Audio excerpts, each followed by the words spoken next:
Breaking news, Geno Smith has been traded for a 2025 third-round pick to the Las Vegas Raiders. We are here today to talk about who won the trade. What does this impact for Geno Smith's dynasty outlook? And maybe we can, speculate on who the Seattle Seahawks quarterback will be. My dogs are fired up. I'm fired up. Everyone is having a good time. First, Evan, who won the trade? I think it's pretty clear that Raiders won the trade. The black and silver, Mike. I don't know. Yep. You seem to be a little hesitant over there. I get it. They're going to have to give him a new contract. I get it. It's a top 100 pick. But what did they do? They went out and finally got a quarterback that can be an efficient passer, that can handle a high volume.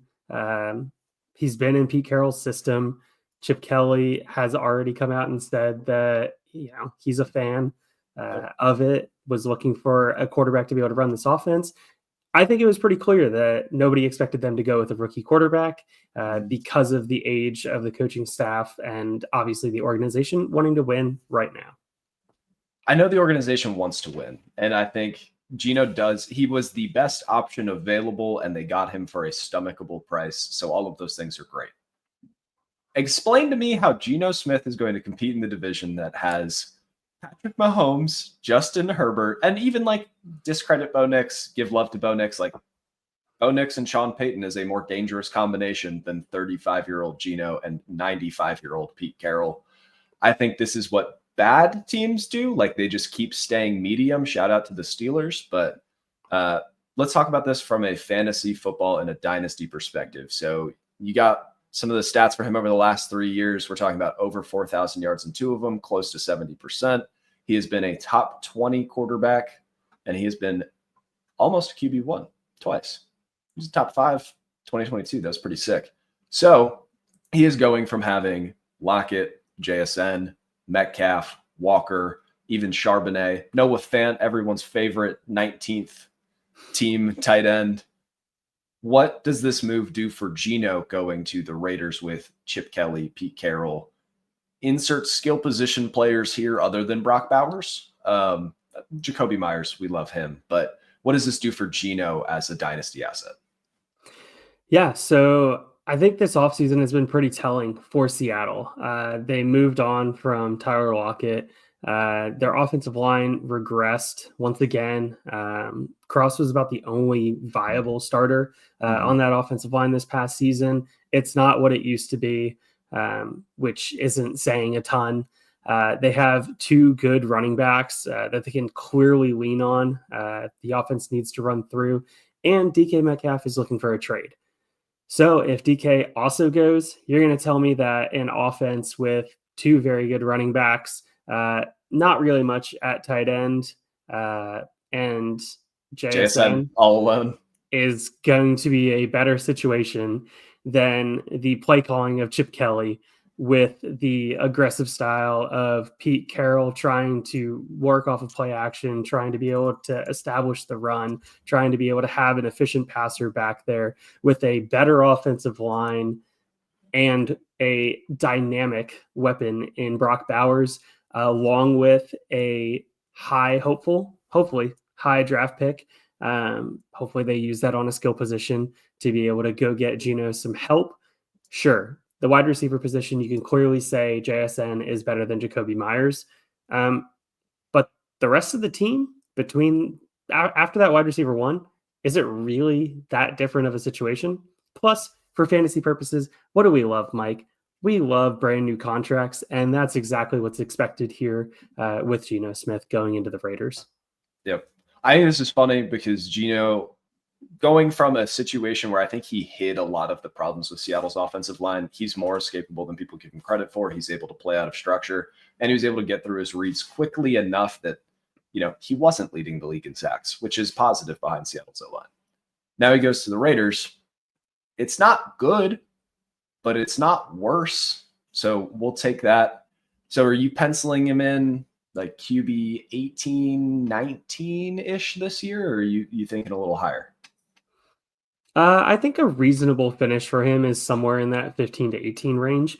Obviously, going and learning a new offense, which isn't fully new to him. Obviously, there's going to be some Pete Carroll aspects to the Chip Kelly offense. So we got to keep all of that in mind.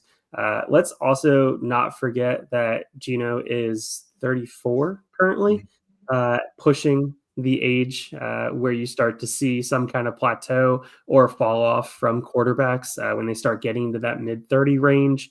So that is a potential, and I'm trying to bake that into my price.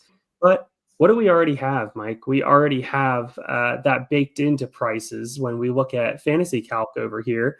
We're talking Geno Smith currently being valued somewhere between the 2.03 and 2.04, currently valued as QB 29. What do you know about Superflex leagues? They absolutely love their quarterbacks. So going in that range right now, a lot of people still have Jalen Milroe. Yeah, I think I'd rather Geno Smith than Jalen Milroe. I think that's pretty dang clear.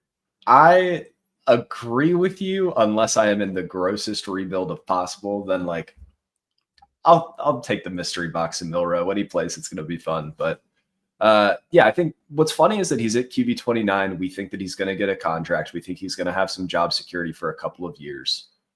But I don't know how much higher you're going to move him. Like, you can move him over Milroe. You can move him over Fields, who people, have decided is bad.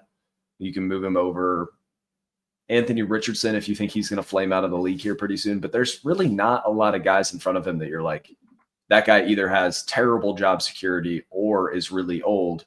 He is really like the last starting quarterback that you're like, yep, I feel good about this. So if you are competing, let's throw out a couple of names that are floating around here. Would you rather have him, or let's say him and a second in this year's class, or Shadur Sanders? Him in a second. Okay. Geno Smith will outproduce Shadur Sanders this year. I tend to agree with that. So really it's looking, well, let's say him in a second or Cam Ward. I mean, it has to be Cam Ward from the dynasty mindset, because you're getting a quarterback that's expected to be the first quarterback off the board, expected, as it still stands, whether I think they should do it or not, to be the number one overall pick. Still, every odds book pretty much has him as slated as the number one overall pick. You're going to have that insulated value. You know that he's going to have a couple of weapons to be able to pull off of him if he does end up in Tennessee. So, yeah, from a dynasty standpoint, it's got to be Cam Ward. Yep. All right. So I think what we're taking away from this for Geno Smith for dynasty purposes, you're not looking to move around players that you already know about where they rank. What you're really trying to do, wait for the trade juice to wear off. Everyone's searching Geno Smith. Everybody is either bumping up prices, bumping down prices.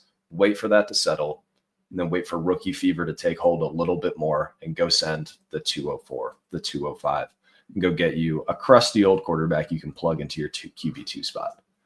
Let's talk about the impact of some of the weapons in Seattle. And by some of the weapons, I just mean JSN. So JSN wide receiver 1 season was fun for about 3 days. What does this do for Jaxson Smith-Njigba for 2025 and beyond? Well, what does Sam Howell like to do? Is Sam Howell going to be the starting quarterback? Who knows at this point? I mean, that's probably the best thought that we have, right? Unless you're thinking it's going to be the other Sam Darnold. It's one of the Sams, or it's Justin Fields, Russell Wilson, insert quarterback you don't feel good about here. So let's talk about the Sams first, and then let's talk about the other options. With one of the Sams, we think they're just going to air the heck out of it, and it's going to be fun and terrifying and great. Is that pretty good? No, I mean, it's not going to be fun or great. It's going to be terrifying the entire time. Look, there's no reason that this team should be airing the ball out. They should be addressing the offensive line this offseason, and they should be absolutely just pounding the rock. They should be trying to play some ball control offense. They should be able to not have to put the ball in the hands of their quarterback 50 times a game, 40 times a game. You should be shooting for a quarterback that's probably going to have around 30 pass attempts a game. which if you extrapolate that out, still a really good number, but it's not some of the gaudy passing numbers that we've been expecting and seen out of this offense in the past couple of years. Yep. If it's Sam Darnold and he has truly taken a step forward, we can maybe talk about a bull case for JSN. I think if it's Sam Howell for any extended period of time, the last time we saw him play, he threw 612 passes. His top receiver had 1,002 yards and 79 catches. That's not good. So stop with the Sam Howell being excited nonsense. So Sam Darnold, maybe good. Sam Howell, definitely not. Justin Fields, Russell Wilson, insert free agent quarterback here. All bad for JSN's price? Yeah, most likely. The only way that it really finds a way to work itself up, maybe Russell Wilson gives him a tick, because Russell Wilson still at this part of his career is probably the best passer of the group, which Aaron Rodgers? No, Rodgers is washed. You know my feelings on that. I know. Rodgers is off the cliff. He's an asset that most teams should not be even considering, unless you're in absolute dire straits. So, all right. Cool. So bottom line, this move is bad for JSN, bad for DK Metcalf, good for the Raiders, medium for Geno Smith. And if you're going to go buy Geno Smith, give it a little bit, let rookie fever take hold, buy him for a mid-second. Anything else? Nothing else, Mike. All right. That's actionable. It's quick. If you enjoyed this, be sure to like and subscribe. If you didn't like it, I don't know. Please don't click the dislike button because it makes me sad. But have a good day. Thanks for listening. Bye-bye. Evan, I love you. Thanks for listening to another episode of the Fantasy Football RPG Podcast. If you made it this far, be sure to like and subscribe. If you want to check out written content, head over to lastwordonsports.com. Don't let the Goblins get you.